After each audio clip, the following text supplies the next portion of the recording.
कह रहा है तो गाना गा रहा है। मोती सिंह भैया जी तुम बैठ जाओ, मैं उसे जगा रहा हूँ। बैठ जाओ भैया जी, बैठ जाओ।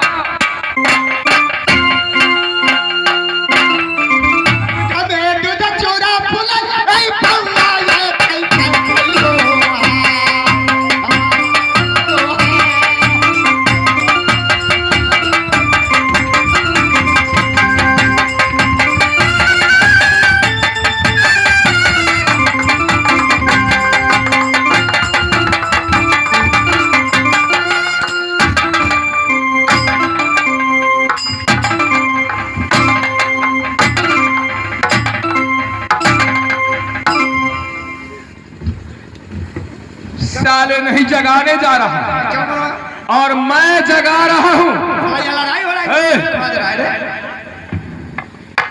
साला तुमने लकड़ी लकड़ी भांज रहा है, दाहा में लकड़ी खेलता है, दाहा हो रहा है। ना मालिक हम हिंदू छिए अच्छा और ना मुसलमान छी। साला तुम कौन जात है? हम तुर्क धोबी छी। साला तुम दाहा में छोड़कर अभी अभी लकड़ी लकड़ी खेला है। दहा में गलैया मुहर्रम देखे। दाहा कौन है, मुहर्रम कौन है? दाहा कौन है और मुहर्रम कौन है? जैसे साल भर में पूर्णिमा ही है। अच्छा हिंदू भाई को छठ आया है, अच्छा होली आता है। अच्छा वैसे मुसलमान भाई को साल भर में मुहर्रम होता है।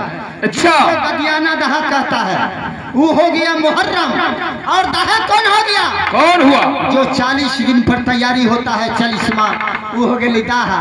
तो दाहा में हम गए मुहर्रम देखे। सुनो, मैं जो जगाने के लिए जा रहा हूँ, इस बीच में नहीं आना है। कान पकड़ो।